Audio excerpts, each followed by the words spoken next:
할렐루야. 참 좋으신 주님의 자비와 은혜와 평강이 우리 모두 가운데 임하기를 간절히 원합니다. 지난 목요일은요, 우리 이제 한국의 24절기 중에 대서였습니다. 그래서 옛날부터는 이 대서라고 하는 절기에 보면요, 이 더위 때문에 염소 뿔도 녹는다라고 하는 그런 말이 있다라고 해요. 더운 여름에 한복판에 있지만 절기상으로 어느덧 가장 더운 이 대서에서 이제는 시원해지는 가을을 향하고 있습니다. 여름의 더위는 우리를 항상 피곤하게 하고 지치게 합니다. 그래서 옛 조상들은 예전부터 이 삼복더위에 건강을 잃지 않기 위해서 영양식들을 드시기도 하셨죠. 아무리 음식을 잘 먹어도 우리의 피고 우리의 피로들 참 쉽사리 해결되지 않는 것 우리도 경험하곤 합니다. 현대인들이 가장 많이 하는 말 가운데 하나가 피곤하다라는 표현이 아닐까라는 생각을 해보게 합니다. 아무리 많은 잠을 자도, 또한 어떠한 좋은 음식을 먹어도, 그리고 열심히 운동을 해도 여전히 우리에게 쌓여져 있는 이 피로는 쉽사리 해결되지 않는 것만 같아요. 마치 어깨에 큰 무거운 두 마리의 곰을 지고 있는 것 같은 만성 피로가 우리에게 남아있기 때문에 그렇습니다. 피곤하지 않는 사람을 찾기가 더욱더 어려운 시대 속에 우리는 살고 있습니다. 피로를 해결하기 위해서 좋은 약들이 많이 개발되었어요. 그러나 결국 근원적인 피로는 해결되지 않는 것만 같아요.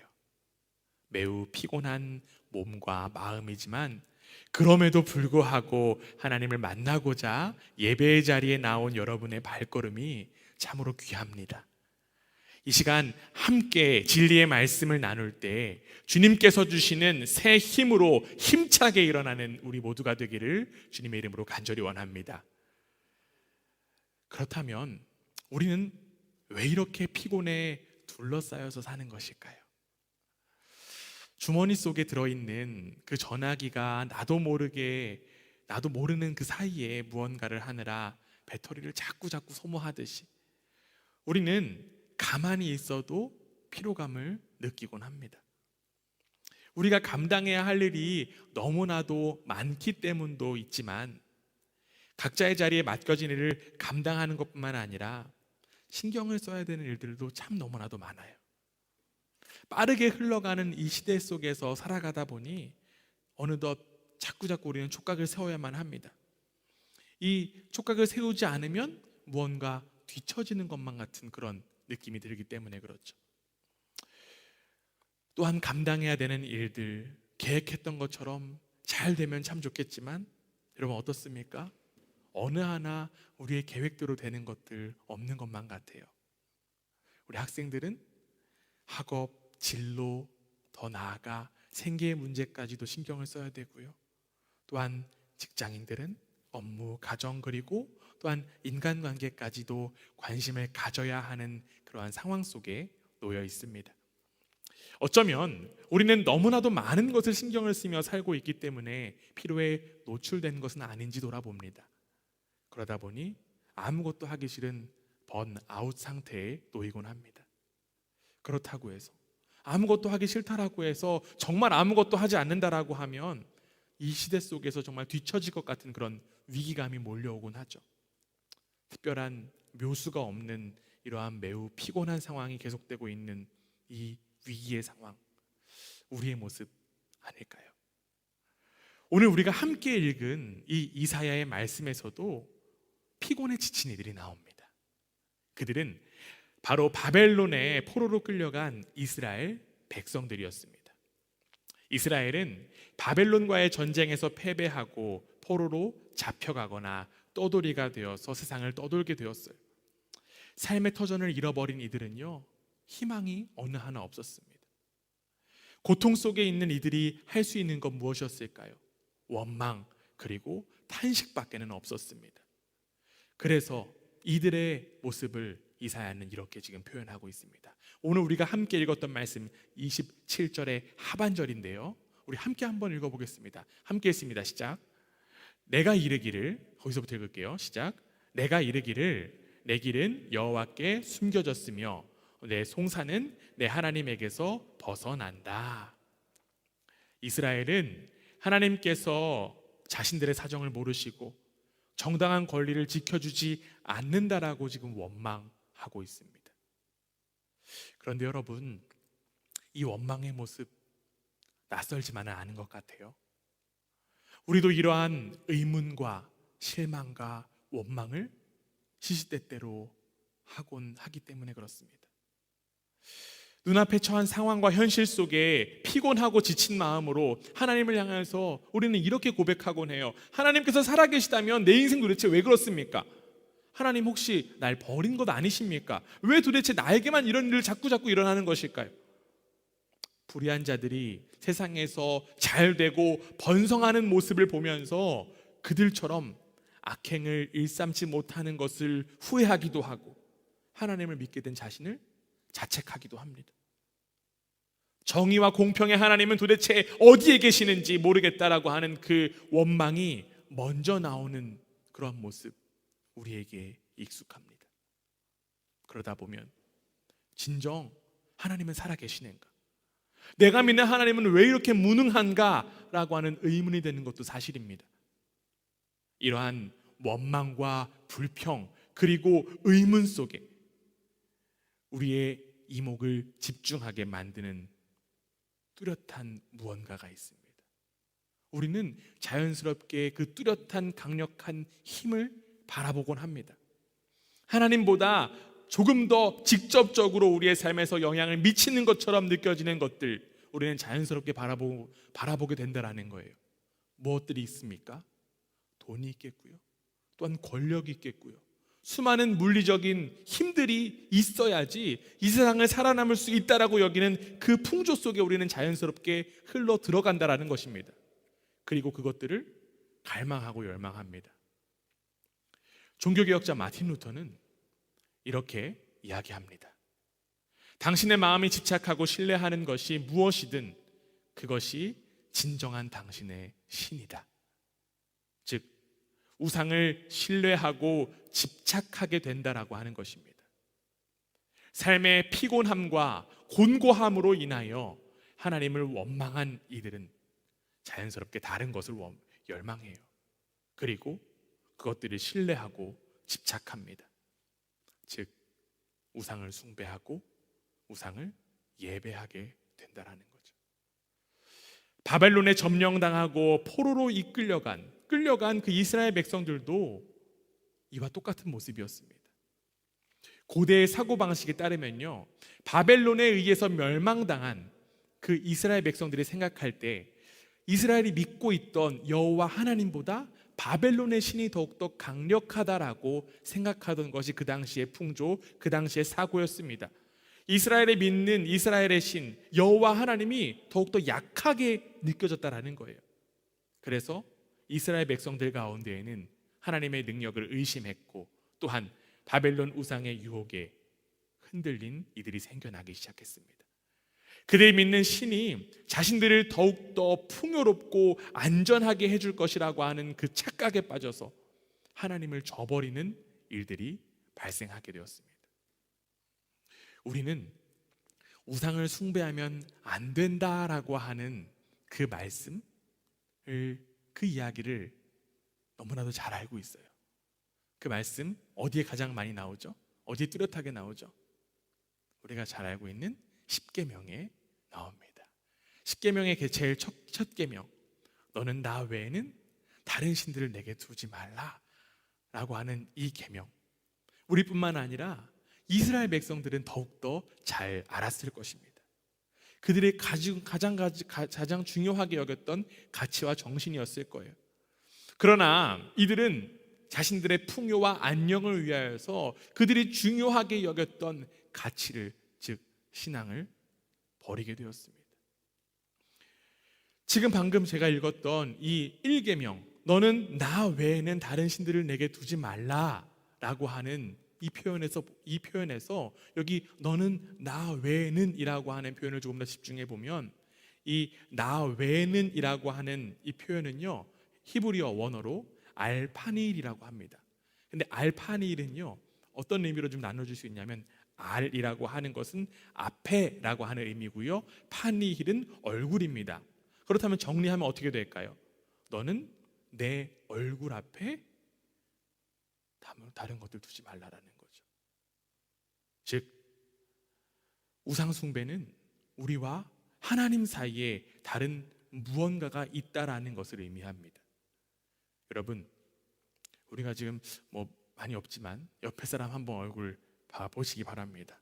네, 지금 이렇게 두 분씩 앉아 계시기 때문에 좀 보기가 좀 어렵지만, 우리 김승환 성도님께서 여기 우리 박지혜 성도님 얼굴 한번 딱 봐보시면 잘 보이나? 신영 성도님 나오시면 안 돼요. 딱 가리시면 안 돼요. 네, 잘 보이시나요? 안 보이시죠? 그렇죠? 중간에 누군가가 있으면 잘 안 보이는 게 당연하고, 비키면 안 돼요. 그렇죠? 네, 네. 잘 안 보이는 게 마땅합니다. 얼굴과 얼굴 사이에 무언가가 없어야지 우리가 얼굴을 뚜렷하게 볼 수 있습니다. 하나님과 하나님의 백성의 관계도 이와 마찬가지여야만 합니다. 중간에 막힌 장애물이 없어야 함에도 불구하고 이스라엘은 그 사이에 바벨론의 신을 가져다 놓았어요. 하나님과 자신들 사이에 바벨론의 신이 껴있는 거예요. 이들은 하나님의 통치를 통해 살아야 함에도 불구하고 그 통치를 경험할 수 없도록 무언가가 그 사이를 가로막아버린 것입니다. 하나님의 백성들은 하나님의 사랑으로 채워져야 하는 존재임에도 불구하고 하나님의 사랑을 느낄 수 없도록 그 무언가가 그 사이를 가로막아버린 거예요. 그런데 그 장애물 누가 갖다 놓았습니까? 하나님께서 갖다 놓았을까요? 아니죠. 자신들이 직접 하나님과 자신들의 얼굴 사이에 장애물들을 설치해버린 거예요. 즉, 이스라엘이 피곤한 상황, 이스라엘의 그 원망의 상황 놓이게 된 이유는 자신들의 선택 때문이라고 하는 것입니다. 오래전에 유행했던 TV 프로그램이 있습니다. 여기 계신 분들은 어느 정도 아실 거라고 생각돼요. 그 TV 프로그램의 유행어 가운데 이런 유행어가 있습니다. 4주 후에 뵙겠습니다. 네, 뭔지 조금 이렇게 짐작이 가시는 분들 계실 거예요. 부부클리닉 사랑과 전쟁이라고 하는 그런 TV 프로그램이 매주 금요일 날 밤에, 야심한 밤에 나왔던 그런 기억들이 있습니다. 그 에피소드들이 구체적으로 다들 기억은 나진 않지만 수많은 부부가 그 이혼하는 여러 가지 사례들을 보면서 이런 케이스가 있구나를 우리가 간접적으로 좀 볼 수 있었어요. 그런데 이혼하는 그 신구 선생님 앞에 나온 가장 많은 이유 가운데 많은 이유가 무엇이었을까요? 가장 많은 것을 차지하는 것이 거기서 표현대로 하면 유책 배우자라고 하는 표현이에요. 그러니까 요즘 쉬운 말로 하면 바람을 피는 것 때문에 바로 그 법정에 많이 나오게 됩니다. 배우자를 두고 바람을 피우는 사람들은요, 각양각색의 이유를 가지고 자신의 모습을 합리화하고 그 자리에서 막 대변하는 그런 모습들을 영상을 통해서 볼 수 있습니다. 그런데 그 외도를 하는 이들의 모습은 한결같이 바쁘고 분주하다라고 하는 느낌을 저는 받을 수 있었어요. 해야 할 일들, 자신이 해야 할 것들 당연히 해야 되고요, 가정과 자녀도 돌봐야 되고, 또한 그 가운데 걸리지 않기 위해서 몰래 뛰어다니는 그런 모습들, 참 정신없는 삶으로 느껴졌습니다. 포기보다는 모든 것을 갖고 싶은 욕망으로 인하여 결국 그 사람은 자기 자신을 잃어버리게 된 것을 그 TV 프로그램을 통해서 볼 수 있었어요. 그런데 이러한 모습이 하나님을 믿는다고 하는 이스라엘의 백성의 그 모습과 비슷한 것만 같습니다. 하나님의 백성으로 하나님께만 집중해야만 하는데 다른 것들에도 이리 기웃 저리 기웃하다 보니 정신이 없어지게 되었습니다. 쉽게 피곤하게 된 거예요. 지치게 된 거예요. 그러다 보니 결국 진정 바라보아야 할 대상인 하나님을 바라보지 못하는 참사가 일어나게 되는 것입니다. 그런데 여러분, 혹시 우리가 피곤한 이유가 이러한 동일한 이유는 아닐까요? 하나님만 바라보고 하나님의 공급과 인도하심 속에서만 살아가야 함에도 불구하고 여전히 욕망의 노예가 되어 다른 것들을 기웃거리고 있기 때문에 우리의 삶이 늘 분주한 것은 아닐까요? 우리가 늘 하나님으로만 채워져야만 하는데 다른 것들로 채워지려고, 다른 것들을 채우려고 하다 보니 바쁘고 분주하고 피곤한 것만은 아닌지 이 시간 돌아보기 원합니다. 그렇다면 이스라엘 백성이 한눈을 판 대상인 이 바벨론의 우상, 그리고 우리가 여전히 놓지 못하고 있는 그 우상의 실체들은 무엇일까요? 오늘 우리가 읽지는 않았지만 오늘 본문 바로 앞에 보면요, 이사야는 그 우상의 실체에 대해서 좀 이야기하고 있어요. 이사야 40장 19절에는 이렇게 되어 있습니다. 우상은 장인이 부어 만들었고 장색이 금으로 입혔고 또 은사슬을 만든 것이니라. 우상은요, 누가 만들었죠? 사람이 만든 것에 불과하다고 성경은 이야기합니다. 자신의 풍요와 안녕을 위하여서 사람이 만든 허상에 불과한 것이 바로 우상입니다. 오늘 우리가 함께 나누고 있는 이 이사야 본문뿐만 아니라 이사야 곳곳에서 계속적으로 우상에 대한 그런 이야기들을 전합니다. 이사야 45장 20절 말씀, 열방 중에서 피난한 자들아 너희는 모여오라, 함께 가까이 나아오라. 나무 우상을 가지고 다니며 구원하지 못하는 신에게 기도하는 자들은 무지한 자들이니라. 하나님과 자신의 얼굴 사이가 무엇이 지금 가로막고 있다라고요? 나무 따위가 지금 가로막고 있다는 거예요. 우상이 그냥 단지 나무 따위에 불과하다는 것입니다. 그리고 더 나아가 그 나무에게 어떻게까지 하고 있습니까? 지금 기도까지 하고 있어요. 구하고 있다는 거예요. 얼마나 어리석고 무지한 모습입니까? 그러나 이러한 모습이 우리 속에 있음을 우리는 바라볼 수 있어야만 합니다. 이렇게 하나님과 우리의 얼굴 사이를 가로막는 것이 있기에 우리에게는 하나님의 말씀이 들리지 않습니다. 들려도 못 들은 척합니다. 눈앞에 놓인 근과 음으로 둘러싸인 그 허상의 정신이 팔려서 보지 못합니다. 바벨론에 있는 이스라엘 백성들도 마찬가지였어요. 이사야 40장부터 이제 하나님께서는요, 이스라엘의 백성의 회복을 선포하고 계십니다. 그동안 하나님의 심판의 도구로 사용되었던 바벨론, 그 바벨론은 더욱더 타락하고 말았어요. 그리고 바벨론은요, 이스라엘 백성들을 더욱더 괴롭히기 시작했습니다. 그러자 하나님은 이 바벨론을 파멸로, 멸망으로 이끌고 가십니다.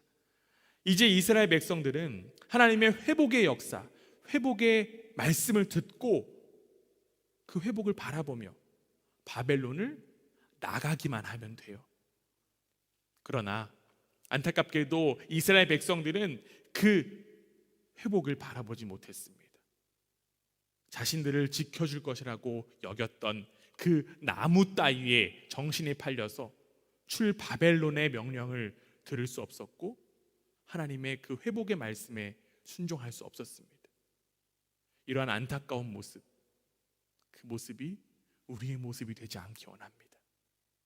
눈앞에 있는 허상들의 그 정신이 팔려서 피곤함에 지쳐 하나님의 회복과 위로를 바라보지 못하고 듣지 못하는 그 어리석음이 우리 속에 있지 않기 원합니다. 그리고 이제는 하나님을 바라보기를 간절히 원합니다. 오늘 본문 26절 말씀에 이렇게 되어 있습니다. 너희는 눈을 높이 들어 누가 이 모든 것을 창조하였나 보라. 주께서는 수효대로 만상을 이끌어내시고 그들의 모든 이름을 부르시나니 그의 권세가 크고 그의 능력이 강함으로 하나도 빠짐이 없느니라. 우리는 눈을 높이 들어서 창조주 하나님을 바라보아야만 합니다. 무질서가 가득한 세상은 우리를 자꾸만 피곤하게 만들어요. 그러나 이 혼돈 가운데에서 세상을 창조하신 하나님을 우리는 바라볼 수 있어야만 합니다. 세상을 창조하시고 질서를 잡으신 그 하나님께서는 지금도 여전히 우리 한 사람 한 사람을 친히 부르고 계십니다. 우리는 그 부르심에 응답하며 믿음의 눈을 들어서 주님을 바라보아야만 합니다. 바벨론에 포로로 잡혀 있는 이스라엘 백성들이 해야 할 일은 창조주 하나님을 바라보고 그분의 말씀에 순종하는 것뿐이었어요. 바벨론을 나가서 그들의 삶의 터전이었던 가나안으로 되돌아가는 일, 이제 그들이 하기만 하면 되는 것입니다. 물론 그 길은 결코 쉽지 않을 것입니다. 왜냐하면 바벨론에서부터 가나안까지가 약 1200km 정도라고 해요. 그렇기 때문에 길고 긴 여정을 가는 것 결코 쉽지 않았을 것입니다. 그 긴 여정, 아마 젊은이들조차도 탈진할 수 있는 그 고난의 대장정이었을 것입니다. 그래서 이사야는 오늘 본문 30절에서 이렇게 지금 이야기하고 있는 거예요. 우리 함께 한번 읽습니다. 함께 읽습니다. 시작. 소년이라도 피곤하며 곤비하며 장정이라도 넘어지며 쓰러지되. 가나안으로 돌아오는 여정은 젊은이들이 피곤하고 곤비케 될 뿐만 아니라 건강한 청년들까지도 확실히 쓰러지는 그런 고난의 여정입니다.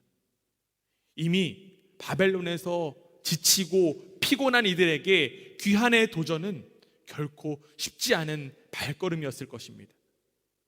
그러나 하나님은요, 그 지치고 힘든 발걸음, 그 발걸음을 내딛는 이들을 그냥 방치하지 않으세요. 그냥 두지 않으신다라는 거예요. 오늘 본문 31절 말씀 이렇게 되어 있습니다. 우리 함께 힘차게 한번 읽어보겠습니다. 함께 읽습니다. 시작. 오직 여호와를 앙망하는 자는 새 힘을 얻으리니 독수리가 날개치며 올라감 같을 것이요 다른 박질하여도 곤비하지 아니하겠고 걸어가도 피곤하지 아니하리로다. 아멘. 여기에 지금 앙망이라고 하는 단어가 나와요. 우리가 요즘에 앙망이라는 단어를 많이 사용하지 않죠. 앙망이라고 하는 단어는요, 소망하다라고 하는 의미로 나타낼 수 있습니다. 하나님을 바라는 이들의 발걸음에 하나님께서 무엇을 허락하신다라고요? 새 힘을 허락하십니다. 그런데 그 새 힘이 어떤 힘이라고 합니까? 새 힘의 모습이 어떻습니까? 독수리가 날개치며 올라가는 것과 같은 힘이라고 지금 이야기하고 있습니다. 독수리와 같은 새가 하늘을 날 수 있는 것 당연한 것 아니에요. 왜냐하면요, 이 세상은 아주 강력한 힘이 위에서 아래로 누르고 있기 때문에 그렇죠. 바로 중력 때문에 하늘을 올라가는 거 쉽지 결코 않습니다. 그래서 새들은요, 날기 위해서 부단하게 날개짓을 합니다. 쉼없이 움직이는 날개짓 때문에 창공을 가르고 새는 날아갈 수 있습니다. 이와 마찬가지로 우리가 끊임없이 걸어갈 수 있는 힘을 하나님께서 허락하신다라는 거예요. 세상에 가장 강력한 것만 같은 그 힘들, 마치 그 중력과 같은 힘들을 거스를 수 있는 새로운 힘을 우리 하나님께서 허락해 주신다라고 하는 것입니다. 그뿐만이 아닙니다. 달려도 지치지 않고 걸어도 피곤치 않게 하신다라고 하나님께서는 약속하셨습니다. 어떻게 그렇게 피곤하지 않고 계속적으로 나아갈 수 있을까요? 우리 또 뜀박질에 일가견이 있는 우리 김신영 성도님 어떻습니까? 계속 뛸 수 있습니까? 네. 힘들죠, 그렇죠? 네. 어느 정도 뛰면 우리의 유한한 우리는요 결국 지치고 말 것입니다. 그러나 하나님은요 우리가 결코 피곤하지도 않고 지치지도 않을 것이라고 약속하셨어요. 왜 그러시냐면 하나님을 소망하는 그 삶의 여정, 그 발걸음을 누가 함께 하시기 때문에? 하나님께서 함께 하시기 때문에 그렇습니다. 오늘 본문 28절 말씀 우리 함께 읽습니다. 함께 읽습니다. 시작. 너는 알지 못하였느냐? 듣지 못하였느냐? 영원하신 하나님 여호와 땅끝까지 창조하신 이는 피곤하지 않으시며 곤비하지 않으시며 명철이 한이 없으시며. 아멘. 하나님을 소망으로 삼는 이들과 함께 하시는 하나님께서는 피곤과 상관이 없으신 분이세요. 그래서 하나님과 함께하는 삶은 지치지 않습니다. 피곤치 않습니다. 내가 걷는 게 아니에요. 하나님께서 친히 걸어 가시기 때문에 그렇습니다. 자꾸만 내가 내 마음대로 걸으려고 하다 보니까 피곤할 뿐입니다. 그리고 포기하고 싶을 뿐입니다. 이제는 결코 피곤치 않으시는 하나님께서 걸으시는 그 발걸음에 우리가 이제는 올라타기만 하면 됩니다. 하나님께서 그 회복의 걸음을 이미 걷고 계십니다. 여러분, 이스라엘 백성이 우상을 내버리고 바벨론을 떠나 가나안으로 돌아가는 여정, 길고 먼 힘든 여정이었듯이 우리가 걸어가야 하는 하나님 나라를 향한 여정도 결코 쉽지 않습니다. 그 여정 속에 유한한 우리는 지치고 피곤할 수도 있어요. 그래서 넘어지고 쓰러질 수도 있습니다. 그렇다고 해서 포기해서는 결코 안 되겠죠. 우리는 피곤치 않으시고 매일 새 힘을 허락하시는 하나님 바라보며 하나님과 함께 멀고 긴 여정을 걸어갈 수 있어야만 합니다. 이는 단순히 세상을 잊고 하늘에만 집중하라는 그런 이야기 아닙니다. 우리와 함께 걸어가시고 힘과 능력과 지혜를 허락하시는 하나님과 함께 이 땅에서 걸어야 한다라는 이야기입니다. 혹여나 우리의 피곤이 다른 것들을 바라보기 때문은 아닌지 이 시간 여러분의 삶을 돌아보기 원합니다. 한눈 팔고 제대로 앞으로 나아가지 못하고 있기 때문은 아닌지 이 시간 다시금 돌아보기 원합니다. 여러분들의 삶이 더욱더 그래서 피곤한 것은 아닌지요. 하나님과 우리 사이에 있는 것들로 인하여서 하나님께서 허락하시는 새 힘을 공급받지 못하기 때문에 우리가 더욱더 지치고 피곤한 것은 아닌지요. 하나님과 우리 사이는요, 그 어느 것으로도 막을 수 없습니다. 우리의 눈을 들어서 살아 역사하시고 이미 회복의 길을 걷고 계신 그 하나님을 바라보며 담대하게 주님과 함께 하나님 나라를 향해서 걸어가는 복된 우리 모두가 되기를 주님의 이름으로 간절히 원합니다. 여러분, 우리 주님께서 우리에게 새 힘을 허락하십니다. 아멘.